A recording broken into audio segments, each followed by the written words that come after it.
which is nagpapasabi sa testimony of salvation yung context natin.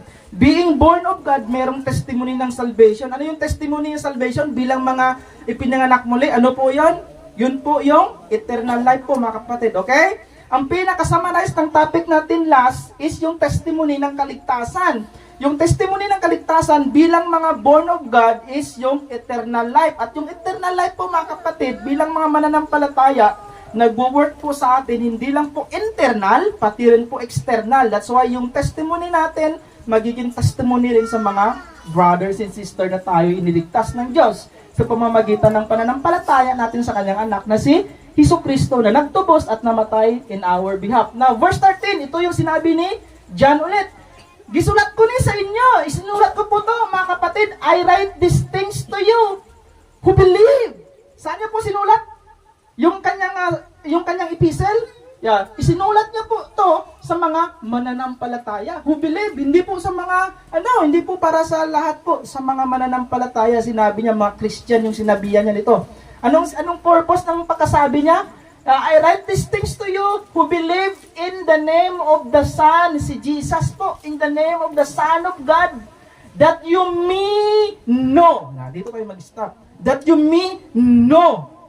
Alam niyo po mga kapatid, yung pinakagusto na sabihin ni John sa text na to, eternal life pa rin po mga kapatid. That you may know have eternal life. Na totoo kang nanampalataya mga kapatid, talagang totoong merong eternal life. Ito yung ibig sabihin ni John. Kasi nga po, if you open chapter 2 verse 25, yung eternal life po, ano po sa chapter 2, 25? Promise po mga kapatid. At bilang promise, sinabi ni John, nanampalataya kay Kristo kayo, mga taga-Word Harvest. Alam niyo ba mayroon kayong eternal life yung nanampalataya kayo kay Kristo? Ito yung ibig sabihin niya. Kasi yung eternal life po, una-una, promise po siya. Ibig sabihin po, gift at saka regalo or talagang promesa ng Panginoon yun. Na kung manampalataya ka lang sa kay Kristo, talagang maliligtas ka. I write these things to you who believe in the name of the Son of God that you may know. You may know. Actually, alam na nila pero giriman sila that you may know. This is we say assurance that you have eternal life in Christ Jesus. You have eternal life means because this is the promise. And pangalawa, this is our testimony. Testimony. Bilang merong kaligtasan, yung verse 14 po, nagpapasabi, this is the confidence. Confidence because of eternal life that we have toward Him. Ano po yung confidence nila sa Panginoon? Una-una, yung confidence nila galing po sa kanilang eternal life. Ito po yung confidence na. So, confidence, eternal life lead to confidence. So, meron kang kaligtasan, confidence ka. Ano yung confidence nila sa Panginoon? Dahil sila ay may kaligtasan, ito po. That if we, okay, tingnan nyo po that if we, ito po yung mayroong eternal life. Ito po yung mayroong eternal life. That's why yung eternal life lead us to confidence that we have toward Him. That if we ask, yung ask, tingnan nyo po yung ask anything according to His will, He hears us. Perfect ka namin, no? Hello, mga kapatid. Eternal life, meron kayo? So kung meron kayong eternal life, ito yung sabi ni John. Lead us nga magbigay sa iyo ng confidence na anuman yung hilingin ninyo sa Diyos. Yung word na anything dito, ano yung word na anything? Ano yung word na anything dito? Yung word na anything dito is, hindi itong pataka lang. Biskan ano lang na, pastor, kay confident kay luwas ko, hindi. Ang anything dito is, according to His will. Ito yung anything dito mga kapatid. Kasi nga po, kung ligtas ka, kung meron kang eternal life, lahat ng hingiin mo sa Panginoon, lead by eternal life. Lead by salvation. So, yung salvation, nagbubunga, nangingiin natin sa Diyos according to His sovereign will. That's why He hears us. And if we know, King James tong gamit ko, and if we know that He hears us, whatsoever we ask, we know that we have the petition that we desired of Him. Look at Tagalog. Look at Tagalog King James. Tagalog King James na. Tingnan mo yung Tagalog King James. At kung ating nalalaman na tayo'y dinidinig niya dahil tayo ay humingi according sa His will. Tayo'y dinidinig niya sa anumang ating hingin ay nalalaman natin na nasa atin ang mga kahilingang sa Kanya'y ating hiningi. Alam niyo po mga kapatid, ang totoong ligtas, sila yung meron silang pagkaalam sa kalooban ng Diyos. That's why yung pagkaalam nila sa kalooban ng Diyos, yun yung maglilid sa kanila na hingin. Yun yung initing. Yun yung initing. Ang initing dito is ganito, nalalaman natin na ang ating mga kahilingan sa Kanya'y ating hiningi. Look at this text ha. Nalalaman natin na nasa atin ang mga kahilingang sa Kanya'y ating hiningi. Yeah. Yung nasa sa atin na pinihiling natin sa Panginoon, yun po ay bunga ng kaligtasan. Yun po yung initing. Yun po yung initing ha. Baka po ma-misinterpret nyo mga kapatid, yun po yung initing. Yung initing, yung bunga ng kaligtasan natin na hingiin natin sa Diyos according to His own will. Ito po. Kasi po, sino po yung Christian? Christian means do not live by himself. Christian means what? Live by the Spirit and live by faith. Kaya po lahat ng hinihingi natin is leading by the Spirit and lead by faith according to the will of God. Hindi po by flesh, by selfishness, by our own desire and our own gain. Hindi po. Kung ganun po yung klase ng paghihingi natin sa Diyos, hindi po tayo ligtas. Wala po tayong eternal life. Kasi ang totoong ligtas po ay humihingi ayon sa kalooban ng Diyos. Kasi sila yung merong imputed the will of God. So ngayon, tingnan po ninyo yung the will of God na sinasabi dito na text. Dalawang will of God ang sinasabi dito na text. Una, revealed will, and pangalawa, sovereign will. Dito ko magpo-focus sa next text. Hindi ko siya kasi pinutol. Parang preaching lang ni John Calvin doon sa Geneva, kung saan sa nagtapos, kinontinue niya lang. Ako rin po, kinontinue ko rin. So, two kinds of us in prayer. Two kinds of us in prayer. Sa ligtas. Two kinds of us in prayer. Una, reveal will. Ang reveal will po ay nagpapatungkol sa this is the will of God revealed in the Bible. Tama? So, kung ligtas ka, meron kang confidence. At yung confidence mo galing sa kaligtasan mo na sabton gid sang Ginoo ang imo mga pag-ampo. Kaya ang imo mga pag-ampo sumpay sa imo nga naibalaan sa iya mga pulong. Yeah. That's why confident ka, Lord, ginambal mo ni sa imo mga pulong, di ba? So this is we say reveal will. Ito yung isang confident nila na talagang ibibigay ng Diyos anything na kanilang hingiin according to His will. According to His will, dalawang will, reveal will, which is revealed in the Bible, and isang will pa, sovereign will. Itong sovereign will, ito po ay nagpapatungkol sa this is according to the counsel of His will. Ito yung sovereign will, meaning wala na tayong dito.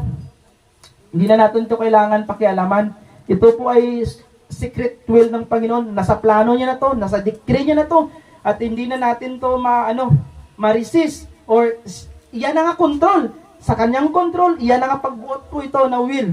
So, regarding sovereign will, ito po ay ultimate control by God. Profound meaning beyond our understanding. Okay po, naintindihan nyo? Beyond our understanding. Ito yung sovereign will. At never failed po ito. Itong rebel will, pwede pa mga failure to. Pero yung sovereign will, hindi na po. Kasi this is according to the counsel of His will. Now, look at supporting text of rebel will and sovereign will. Ito po ay next text din. Example ng sovereign will and rebel will, ito ay ang verse 16 din po. Context din po tayo. Hindi po tayo alis sa context kasi ito yung pinaka-focus ng aking sermon ngayon. If you say, any brother or sister, in IB yung gamit ko para mas clear, commit a sin.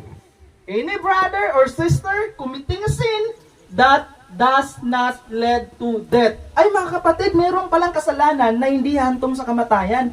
Ang Biblia nagsabi, oh. So anong kasalanan yun? Siguro pastor, ito kapatay ka sang kuring. Di ba? Ito na to ng context karon. Now, Sin does not lead to death, you should pray. Look at brothers and sisters. Ito pa nagpapatungkol sa sino? Ligtas ulit. Eternal life ulit. Ang context eh. Hindi po ito nagpapatungkol sa mga unbeliever. Sa mga brothers and sisters, katulad ng ganito, nakita ko si Jan nakagawa ng kasalanan, na yung kasalanan niya, it does not lead to death. Eh, anong sabi ng Biblia? Mag-pray ako sa kanya. Tama? Imbis nga i-chismis ko, kasi Jan, alam mo yun, tayo sa last 2 to, sa last 3 to. Hindi! Ipag-pray ko siya, mga kapatid. Yeah, ipag-pray ko siya, kasi brother, sister siya ko kay Christ. So, you should pray and God will give them life. This is according to His will.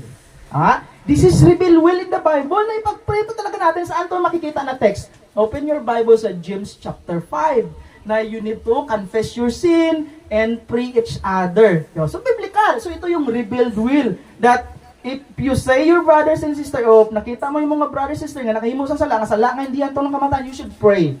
This is according to the will of God. Now, look at next paragraph or next text. I refer to those who sin that does not lead to death. So, meaning, sabi ni John, ipag-pray nyo yung nakagawa ng kasalanan na hindi hantong sa kamatayan. Ito yung ipag-pray nyo. But, look at this next nga mga statement. There is a sin that leads to death. Uy, karon pastor, ano ning sin nga leads to death? Ano ning sin leads to death? Tungkwan? Atong ginambasang 1 Corinthians chapter 6, nor homosexual, nor adulterers, nor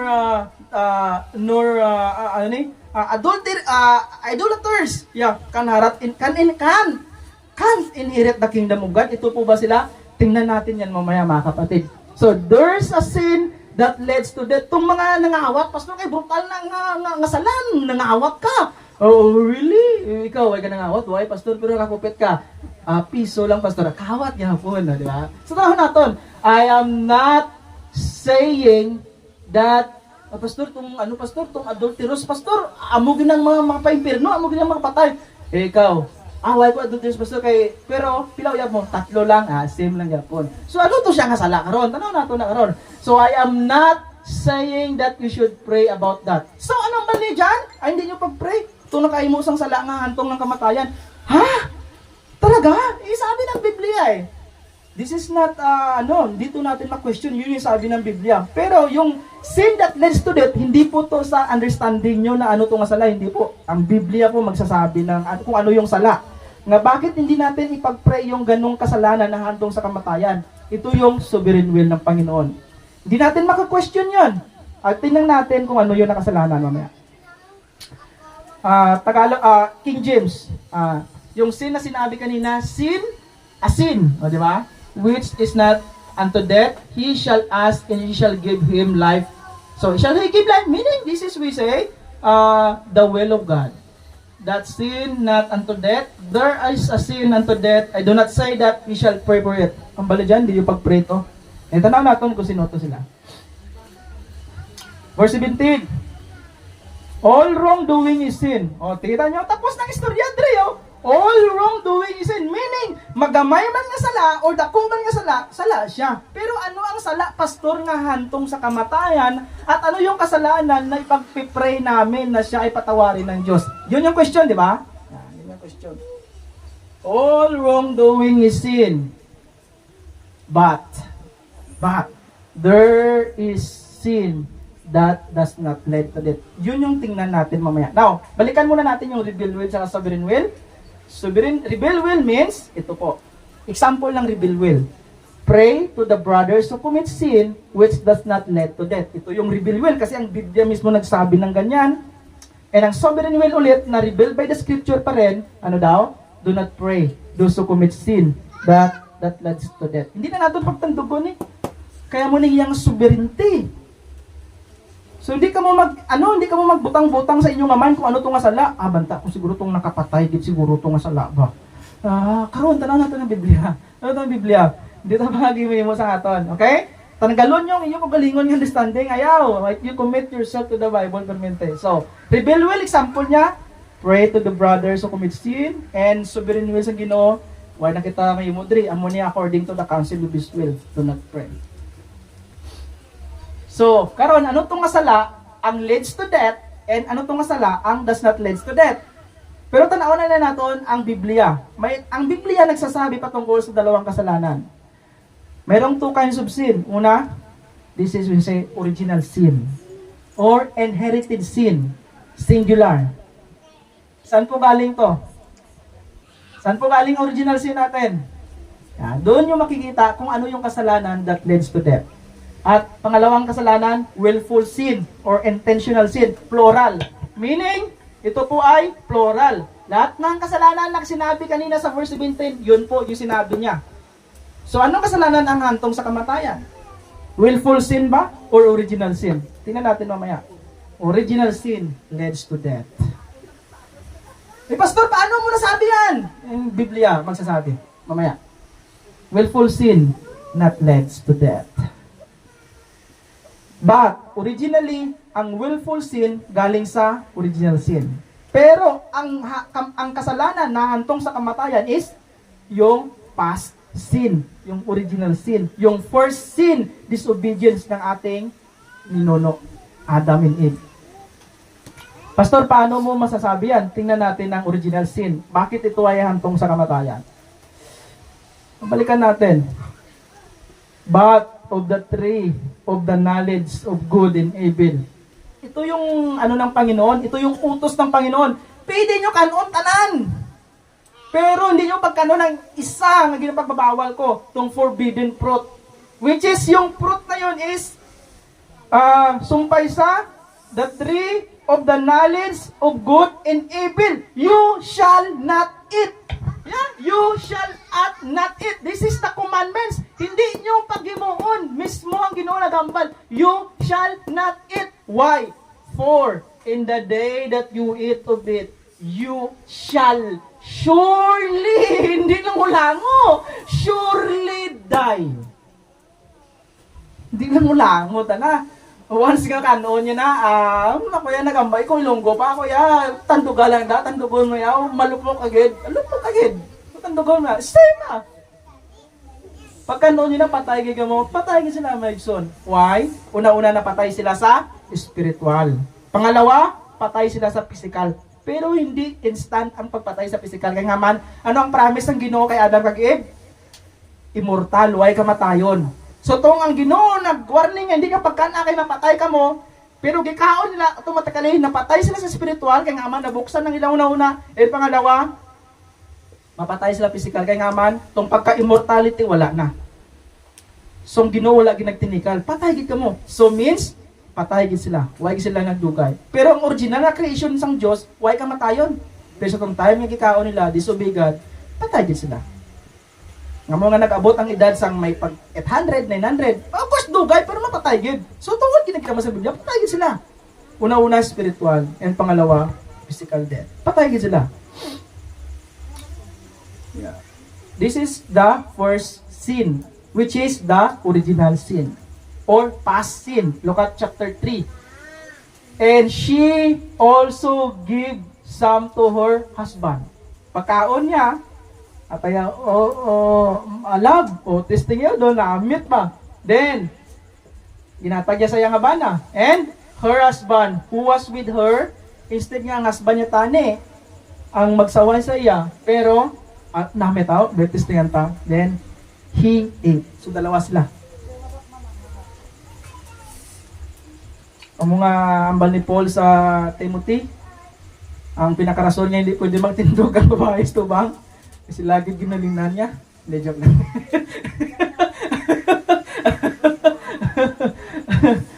Okay. Kasi ma-misinterpret niya. So, ito, po na ang tama context na. Balik lang na kita, Dre. Pero ano ang mali po sa Ephesians? Love your wife as Christ loved the church. Then the Lord said, yeah, this is the meaning. After nila, yeah, then the Lord said, my spirit will not contend with the humans forever. Alam niyo po mga kapatid, yung buhay po ay nanggagaling sa Espiritu Santo. John 6:63. The Spirit gives life. Ang Espiritu po ang nagbibigay ng buhay. Pero ngayon mga kapatid, ano sinabi ng Biblia? My spirit will not contend with humans forever. So, this is we say spiritually dead po mga kapatid. Pagka wala sa iyo ang Espiritu ng Diyos, patay ka po spiritual. Then, kung patay ka spiritual, saan pupunta ang tao? Doon sa eternal condemnation. For they are mortal. Mortal na sila. Mortal na, hindi na immortal. Their days will be 120 years. So may hangganan na ang edad ng tao. May kamatayon because of original sin, mga kapatid. Now, look at this text. For all have sinned. This is original sin. For all have sinned and fall short for the glory of God. This is original sin, mga kapatid. For all have sinned, then walang makalagas sa standards ng Ginoo.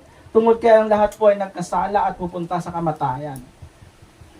So, look at NLT. For everyone has sinned, we all fall short of God's glorious standard. Bar down kita na ng tao. Therefore, just as sin come into the world through one man. Sino ning one man? Refers to Adam. And death through sin. Saan po? Saan po galing ang kamatayan? Through sin. So, ang kamatayan dahil sa kasalanan po, mga kapatid. Anong kasalanan to? Willful sin, original sin? Yeah, this is original sin because sin came into the world through one man. This is original sin. And so death spread to all men. This is, we say, imputation of original sin. Yung si Adan ay nakasala, lahat po ng kanyang descendants ay makasalanan, patay sa spiritual. That's why you are born spiritually dead. Nang ipananganak ka, patay ka, original din sa spiritual mo na matters. Kaya yun yung original sin na namana natin sa ating ninuno. At nung ipananganak pa yung bata, kahit na siya po ay walang kamuhang sa libutan, namana niya na po yung original sin. At siya po ay kung hindi siya po ay kung ang isang tao po ay walang reconciliation sa kanyang pananampalataya kay Kristo lamang ma-reconcile from original sin, yun yung sin that leads to death. Means, originally, even po na siya ay laging nagsisimba pero hindi pa po siya totally nanampalataya kay Kristo Jesus at tumanggap kay Kristo bilang personal Diyos and Savior, kahit po ay limited lang yung willful sin niya, limited lang yung mga kasalanan niya na intentional, hindi ibig sabihin hindi siya maimpyerno. Maimpyerno pa rin po siya pagka wala siyang totaling reconciliation sa pamagitan ng pananampalataya niya kay Kristo. Dahil sa pananampalataya lang kay Kristo, ma-reconcile ang original sin. Look at NLT. When Adam sinned, sin entered the world. Adam sin brought death. Adam sin brought death. So, spiritually death. So, death spread to everyone. For everyone sin. This is original sin. Willful sin. Karon, we study willful sin. Willful sin not leads to death. But, kining willful sin because of our original sin gapon. Pero, if you are reconciled sa original sin through faith in Christ, kining willful sin does not lead to death. Instead, may discipline and merong sanctification. Doon natin yung studyan sa dalawang repentance. May dalawang kasalanan at may dalawaling repentance. Yun yung pag-aralan natin mamaya. And he heard the sound of the Lord God walking in the garden of Eden, cool of the day. The man and his wife hid themselves from the presence of the Lord God among the trees of the garden. Now, nung sila po ay nakasala kinain na nila yung pinagbabawal na forbidden fruit. Ngayon po mga kapatid, dumating ang Diyos. Yung dumating ang Diyos, nalaman nila, dumating ang Diyos. Arang Ginoo. Dito nako, di ba? Saan po galing yung kanilang pagtatago? Instead po na sila ay mag-repent, mag-admit ng kanilang kasalanan, sila po ay, what? The man and his wife hid themselves. Nanago sila. This is, we say, willful sin. Nga, natabo originally from original sin. So, original sin, nagbungas ang mga willful sin. Dito na, hasta ng sin. Padayon na. Kag, isa ka sin sa willful sin, itong imbis nga mag-repent, mag-admit nga sila nakaon gid. Pero ang gimo nila, nanago pa na sila iya. Nanago pa sila. Kaya nga ano man, hadlok sila makita sa Ginoo. Kaya nga, hadlok sila. Di, balan na, Uy, gili ko bayo. O, di ba? Gili ko bayo. Dito na nabalaan nyo, obla sila. Genesis chapter 4, isa pa ka willful sin nga natabo kay Cain. Now Cain said to his brother Abel, sino si Abel? Let's go out to the field. Si Abel si Cain magutod. Bata ni Adam and Eve. While they were in the field, Cain attacked his brother and Abel killed him. Cain attacked his brother Abel and killed him. So karon, because of willful sin. Willful sin Japon. Killed his brother Abel, willful sin. Another willful sin. The Lord saw that the wickedness of man was great in the earth. Samtang nakita sang Ginoo nga grabe nagidya ka makasasala yang tao sa kalibutan man, sa Ginoo. Na ano naman sila man tungod sa original sin. And that every intention of thoughts of his heart, ang perminti ginauna-una niya sa iyang kasing-kasing, ano daw, was only evil. Banyo ano nga evil ni? Continually. Look at this sa Jeremiah 79. The heart is deceitful above all things and the spirit sick. Who can understand it? Grabe gali ka makasasala ang atong kasing-kasing. Grabe gali kita ka sinners. That's why ang Biblia wala nagambal nga follow your heart. Wala. Asa ano ang ginambas ng Biblia? Ano ginambas ng Biblia? Yeah, guard your heart and follow the will of God, not your heart, not your emotion. Because you are totally depraved. Depraved meaning ikaw ay totally makasalanan po mga kapatid. Isa pang willful sin sa New Testament naman. For the love of money is the root of all kinds of evil. Even Christian gyapon karon sila love for money. You know, ang money hindi sala. Pero ano sala dito? Love of money. This is willful sin. May kwarta ka damo, wala problema, di na sala. Pero labing kwarta, this is we say idolatry. Idolatry po mga pala. This is sumpay sa willful sin of man and intentional sin of man. Some people eager for money have wandered from the faith and forced themselves with many gifts. Two kinds of repentance. Karon, because may dalawa ka sin, ano ganito nga sin? Original sin and willful sin. Ano ang makala leads to death? Ano kasi ang leads to death? Original sin. Willful sin not leads to death. So karon may dalawa ka repentance. Two kinds of repentance. Repentance from original sin. Yung repentance from original sin, only once lang. Only isang beses lang matabo mga kapatid. And repentance from willful sin is day by day, for lifetime. Why? Why?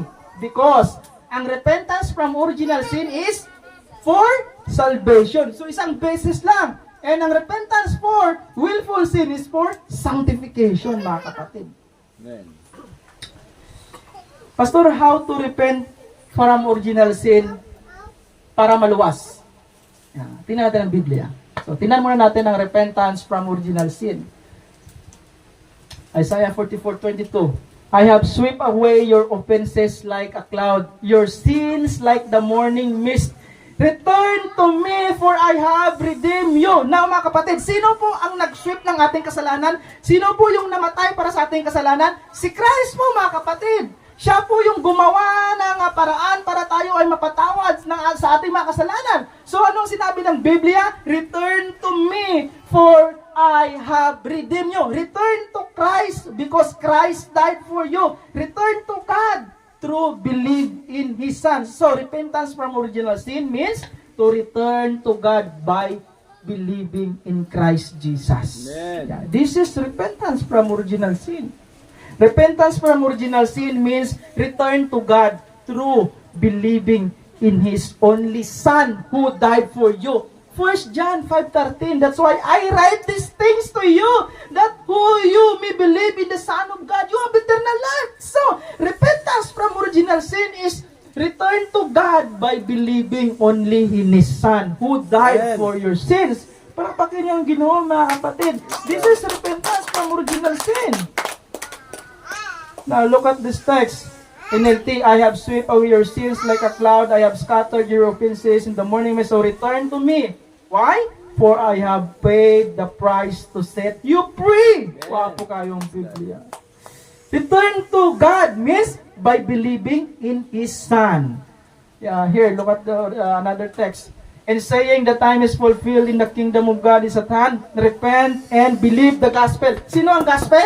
Si Christ po, mga kapatid. Ang gospel po ay nagpapatungkol sa kanyang finished work doon sa cross. Yung siya ay nilansang, inilibing at muling nabuhay. Yun yung redemptive works ng gospel. Yun yung gospel. So, you need to repent, mean return to God by believing in the gospel. This is, we say, repentance from original sin, mga kapatid.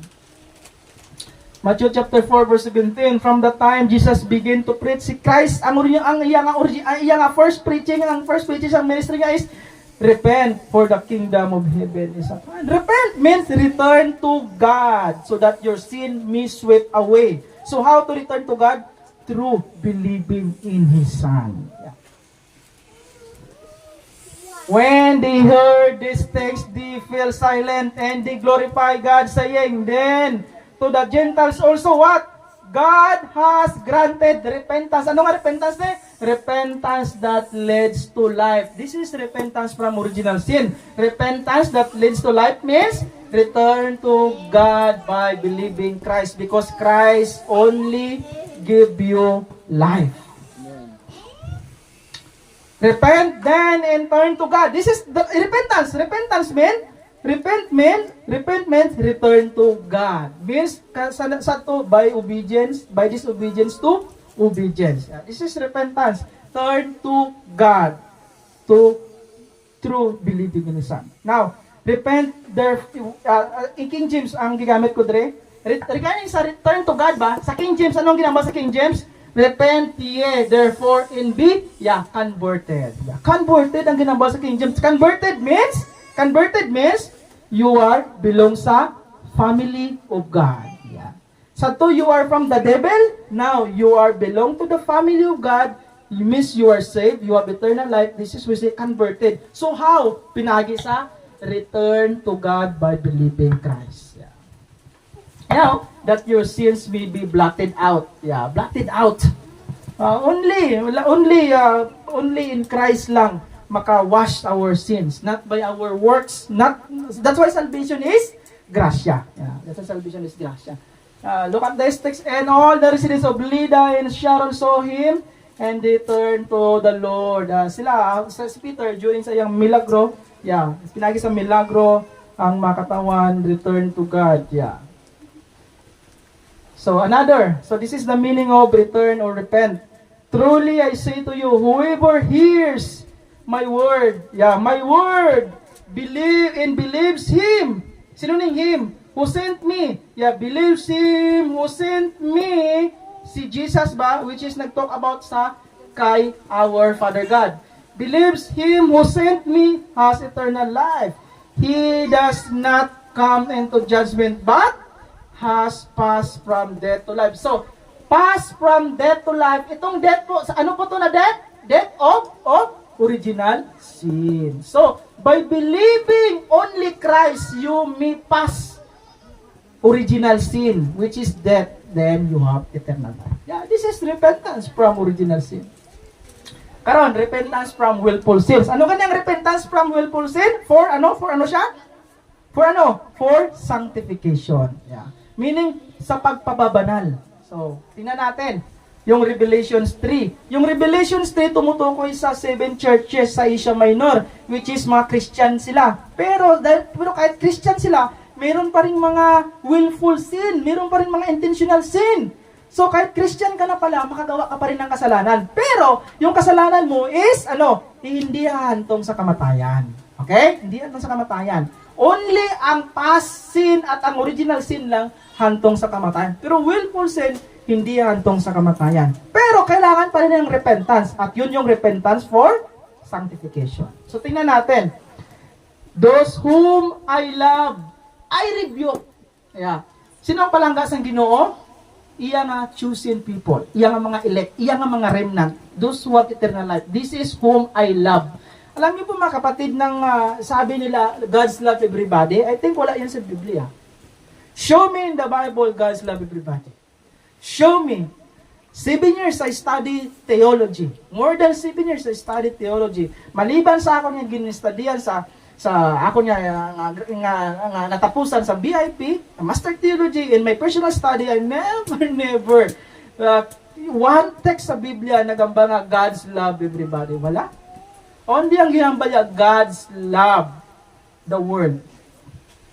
Ha? John 3:16 ba? Pero, yung word, kailangan ng wastong pag-aaral. Kasi ang Biblia may dalawang klase sa hermeneutics. Ito po, makinig po kayo. Meron pong tinatawag na absolute principle at meron pong relative principle. Di ba? So, ano na tayo, may buskolos na. Next time ito, na. Merong absolute principle at merong relative principle. So, yung text, tingnan natin kung absolute principle ba yun, napapatukol yun sa absolute talaga. Yung word, yun talagang word talaga. Yun ba yung John 3:16 absolute principle ba yun? Hindi. Ang John 3:16 is relative principle po siya, mga kapatid. Meaning, yung word ay related lamang sa audience ng scripture, audience ng receiver ng text. Yun po yung importante. Maintindihan niyo po sana yan sa hermeneutics. Now, never sa Biblia nagsasabi regarding God's love the world. God's love all people, wala po. In the Old Testament, God's love Israel. In the Old Testament, God's love Israel. In New Testament, God's love His remnant. Romans chapter 11, verse 5 and 6. Only yung remnant. Only. Ephesians 1, only the elect. Yapon.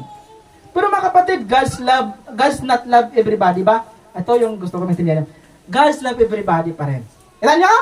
God's love everybody pa rin. Pero, sa God's love everybody, different ang iyang pagmamahal sa saved at saka unbeliever. Or different ang pagmamahal ng Diyos sa believer at saka unbeliever. Yan. Dapat yung maintindihan yan, mga kapatid. Merong common grace or common love. Pero yung definition ng totoong love or grace only for the believer. Look at this one. Common grace or common love for everybody. Bakit? Pwedeng maulan sa mga believers, pwede rin umulan doon sa mga unbelievers, mga kapatid. Pero salvation, only for the believers. Tandaan niyo po yan. Only for the believers lang ang salvation. So, God's love everybody? Of course. Pero, mayroong saktong definition ng love. Common. Yeah, common. And, merong common and divine. Common and divine. Dapat nyo po maintindihan yan. So, ito, anong love ito? Common or divine?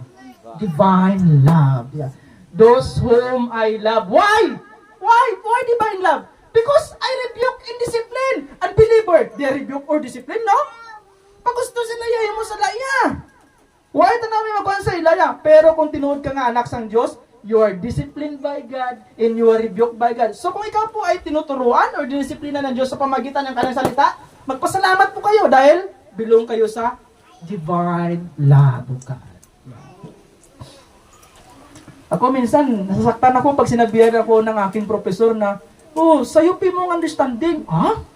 Grabe study ko sa'yo understanding ko. So hindi ko makaribat saya kaya naman. Tungod kay palangga niya ko eh. Kay iya ko nga disciple niya ko. So, dapat niya ko tudloan sang tama gid. So because amo nito niya love. And hindi gapon ko maka-argue siya kay mas taas siya nga knowledge sa akon. Butlay ako taas na sa akon. So this is the same sa Ginoo ba? Because siya loves you, siya sovereign kisa sa imo. So profound beyond our understanding. So, we need to submit to our Lord. Kung gina-rebuke ka or discipline ka, pasalamat ka kay palangga ka niya. Amen? So, this is we say, so, be earnest and repent. So, tinuod nga, remnant, tinuod nga, belong sa divine love, pag-rebuke sang Ginoo, pag-discipline sang Giya, nag-repent tayo siya. Ay, tawad ka, Lord, mali galit ko, sala galit to, so patawara ko, Lord. This is we say, repentance for sanctification. So, sanctification, ma'am, from sin to, holiness. Kita niya? From sin to holiness. Yeah, this is repentance for sanctification. Look at this. Therefore, you Israelites, I will judge each of you according to your own ways, declares the sovereign Lord. So, repent and turn away from all your offenses. So repentance for sanctification means to cut all of your sin and return to holiness. Yeah, this is the meaning. Then sin will not be your downfall. That's right. Now, repentance from for sanctification. Yeah, 1 John. If we claim that we are without sin, if we claim to be without sin, we deceive ourselves. And the truth is not in us. You know mga kapatid, paano natin malaman na ang katotohanan is nasa atin? Paano? Paano natin malalaman pagka katotohanan is nasa atin? If we claim that we are sinners. Yeah. Because only ang truth expose sin. Tama? Only ang Bible or ang truth exposes our sin. So, if we have the Word of God expose our sin. So, lead us to what? Lead us to what? Yeah, if we confess our sins. Yeah, this is the meaning. Lead us to confess our sins. He is faithful and just and forgive us our sins and purify and what? Purify us from all unrighteousness. This is we say what? Sanctification. He purify us from all our sins. Then the Lord wash our sins, intentional or willful sin, and go back to holiness, go back to obedience. Yeah, this is the meaning. So originally, if you are truly Christian, you have the truth, and the truth expose our sins. Then, lead us to confess our sins. Then, we may live as a Christian holy and faithful and obeying the sovereign Lord. That's right. So, abi nyo mga kapatid, ang repentance from willful sin only for sanctification and only for the Lord lang. Gyapon, no? Repentance for sanctification not lang to the Lord, even to your brothers. Even if they sin against you 7 times in a day, and 7 times come back to you saying, I repent, you must forgive them. Tama. Repentance from willful sin and for sanctification is repentance to the Lord, Japon, and also repentance sa our brothers and sisters, Japon. Okay. For men and for the Lord. This is repentance of willful sin. Tama? Tama? Tama? Tama? Tama? Kailangan ninyo i-confess Japon ng inyong sin, not only for the Lord, even your brothers, Japon. This is willful sin. Brad, sis, daw nakasala gid ko sa akon nga ginambalan dati ba, pero feeling ko gid do naka-hurt ko sa imo ba. This is the meaning of confession of sins. And if your brothers samba nga, pastor, nakasala man ko sa imo gyapon, pastor, bakit daw wala ko nakapamati sa imo, pastor? Yeah, pwede. This is confession of your sins gyapon to men gyapon. Then forgive each other. Amen. Forgive each other. Yeah, this is willful sin for sanctification. You know what? Kung nagapasiluanay kita, hindi lang sa Ginoo. Kita, brothers and sisters, kung nagapasiluanay kita, the more kita mag-grow sa relationship. Naman kita mag-grow sa relationship. Damo sa mga dagko nga simbahan, pero biskan nga kusugang mo piring, kusugang kumusta. Ay, grabe pa nga hanggang to, hindi niya buyan nga hanggang mo. Galing ka init, galing siya mo. Grabe nga hanggang, grabe nga hanggang. Pero sa gawas gali hindi gali maayo ang ilang cooking each other. Tama? So, hindi maayo. So, forgive yapon, brothers and sisters. This is we say sanctification. For sanctification. And repentance from willful sin. Yeah, willful sin to men and to God. Yeah. So, 2 kinds of sin and 2 kinds of repentance. Original sin leads to death, and willful sin not leads to death. And repentance from original sin is the past, which is past sin, and repentance from willful sin is itawag sa nga present kag future sin naton. Repentance from original sin is for salvation only once. Ano nga repentance from original sin is return to God by believing in Christ Jesus. So repentance from willful sin is for sanctification, lifetime, day by day repentance for sanctification. Willful sins trespass the law committed by ourselves. Yeah, this is willful sins. Our trespasses sa Word of God, this is willful sin. Lahat po, kasi hindi po tayo perfect. Hindi natin masunod lahat ng kagustuhan ng Diyos. So, na-disobey natin siya sa kanyang kalooban. So, this is, we say, willful sin committed by ourselves. This is, we say, external sins. That's why may S, external sins. Pero, ang original sin is internal. Yan po yung leads to death kasi internal siya. Sin in the past. So, how to be forgiven sin in the past? Paano tayo mapatawad sa kasalanan natin? Sa original sin, yan yung past? Yeah, this is the answer. Through accepting Jesus Christ by faith. Yeah, this is that. Only accepting Christ through faith lang means return to God by believing Christ. Yeah, this is the meaning. This is the key para ikaw ay mapatawad from original sin. Yeah. Tapos na. The repentance from original okay, ito yung sinabi ni Reverend Son na sinabi niya sa akin. Yeah. This is Reverend Son. Look at this. The repentance for original sin is not about condition for salvation. Ha? Hindi gali sa kondisyon. Ang repentance gali by returning to God through faith in Christ. Hindi sa condition. Sa salvation. Why? Because salvation is by grace. Pero, but if you heard the gospel, yeah, the gospel means yung ginawa ni Kristo. The gospel exposed the original sin. So the gospel lead us to what? Believe in Christ. Yeah. So meaning, sa madaling istorya, ordre sa lote yapon.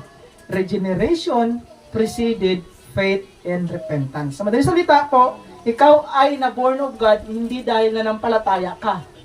Instead, nanampalataya ka dahil ikaw ay na-born of God. Yeah, this is the meaning. So, nung ikaw ay nagsampalataya kay Kristo, returning to God, by believing in Christ, this is repentance from original sin, this is not by your own desire. Hindi po yung desire mo.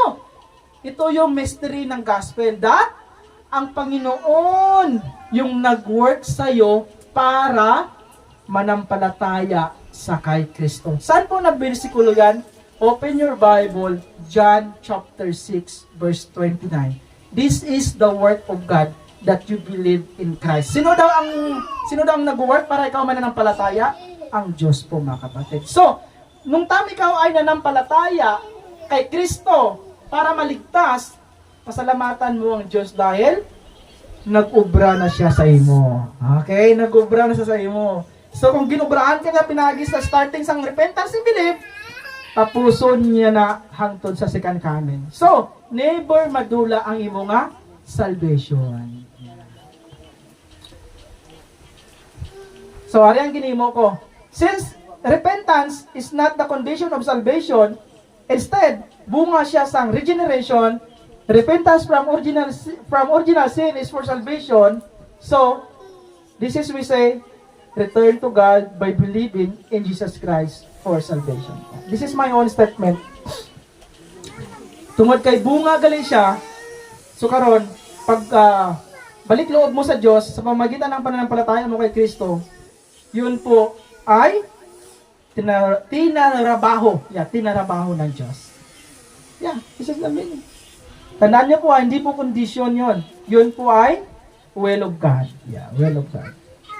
Of course, kailangan naman talaga nating manampalataya. Pero, ang gusto ko lang maintindihan nyo, manampalataya ka dahil ang Diyos ay nag-work sa'yo. Yeah. Tingnan niyo po yung sinabi ni David Platt. Tapos na po din tayo dito.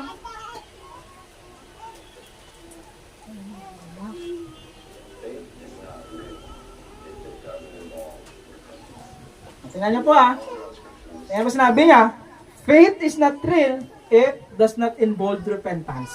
Pero tingnan natin kung ano yung repentance na sinabi niya. Dalawang repentance na sinabi ni David Platt. Yeah. Yan yung repentance sinabi niya. Turn and trust. Meaning, sino yun? Turn and trust. Meaning, turn to God by trusting Christ. Yeah.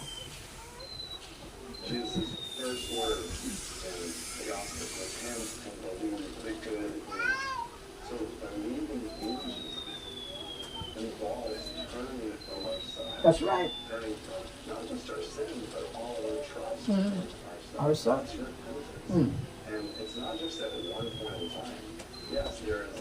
Yeah. Hindi siya one point, hindi lang siya one point on the time, pero may initial point. Yung sinasabi niya na initial point, yun yung original sin. Yun yung repentance once. Yun yung initial point. Pero yung not just one point, yun yung repentance for sanctification. Yun yung day by day. Natindihan niyo? Yun yung day by day. Dapat nyo maintindihan to. So, ito yung sinabi niyo. If you believe in Christ, hindi pwedeng walang involved na repentance. Yeah?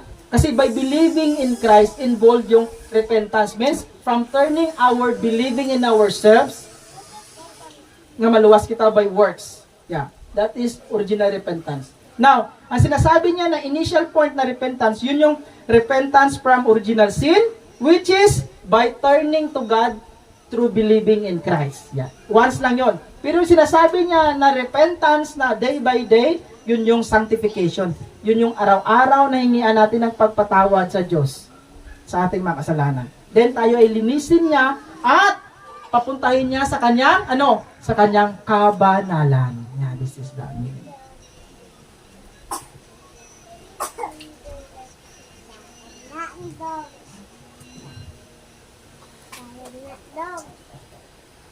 Okay. So, hanggang doon na lang tayo mga kapatid. Magsipagtayo po tayo, palakpakan po natin yung Diyos. Okay, una-una, merong dalawang kasalanan. Kasalanan that leads to death and kasalanan na hindi hantong sa kamatayan. Ano yung kasalanan na hantong sa kamatayan? Yung original sin. And ano yung kasalanan na hindi hantong sa kamatayan? Yung willful sin. And may dalawang repentance dahil mayroong dalawang kasalanan. Yung unang repentance is repentance from original sin. Ano yung repentance from original sin? This is we say, turning to God. Okay? Returning to God by believing Christ Jesus. This is we say repentance from original sin. And repentance from willful sin, ito yung repentance for sanctification. Ito yung gagawin natin day by day. For lifetime. And hindi lang po to repentance for sanctification sa Panginoon, instead, repentance for our believers. Co-believers. Co-brothers and sisters. Yapon. Amen? Intindihan niyo po ba? Siguro let us pray. Ito yung challenge sa atin mga kapatid. Remind sa atin, kung hindi pa po tayo totally nanampalataya kay Christ, bilang ating tagapagligtas at personal Lord and Savior, hindi pa po tayo na-reconcile sa original sin. Tayo pa ay lumalakad pa rin as corpse. Alam niyo yung corpse? Yung buhay ka, pero patay ka. Yun yung corpse. Lumalakad ka na merong hininga, merong katawan, pero patay ka pala sa espiritu. Kasi ikaw ay hindi pa na-reconcile sa original sin. So, to reconcile from original sin is by believing in Christ. This is we say returning to God. Yeah. Walang ibang daan para makabalik loob sa Diyos sa pamamagitan lang ng iyong pananampalataya sa Kanyang anak. Yeah, this is the key. Ito yung pinaka-key mga kapatid. Then, kung totoo ka lang nanampalataya, na-reconcile ka na sa original sin, it doesn't mean na wala ka ng kasalanan. Meron ka pa rin kasalanan or makagawa ka pa rin ng kasalanan. Tama ba? Kaya yung repentance mo na isa, yun yung repentance sa kasalanan mo na willful sins para ikaw ay magiging continue na banal at matuwid sa harapan ng Diyos. This is we say repentance for sanctification. Yeah, this is the meaning. Naway mabigyan nyo na importansya to at the more nyo mahalin ng Diyos dahil sa grabing ginawa niya sa atin na hindi pala tayo maligtas sa gawa natin. So anong kailangan natin gawin? Wala. Dahil sa our inability because of our spiritual condition, patay. Pero salamat sa Diyos, tayo ay binuhay niya sa pamamagitan ni Jesucristo. This is we say salvation is grasya ng Diyos. Let us pray. Amay namon nga balaan. Thank you, Lord, for your word. Thank you for reminding us, O God. Salamat, Ginoo, nga naway itong mga salita mo ay magbibigay sa amin ng open-minded na pag-intindi pa na para ay maliwanagan pa kami sa mga katuruan ng iyong mga salita. At the more kami maging masunurin at mamuhay ng banal dahil kami ay iyong pinatawad na at na-reconcile na sa kasalanan na pupunta sa kamatayan. Hindi na po kami pupunta sa kamatayan dahil we pass death and we are living in life through Christ Jesus our Lord. Thank you, Lord. Ang glory, honor sa imo lamang namon ginatugyan sa pangalan ni Jesus. Amen. Amen. Okay? Palakpakan natin ng Ginoo. So, akong ginatag sa ato na MC.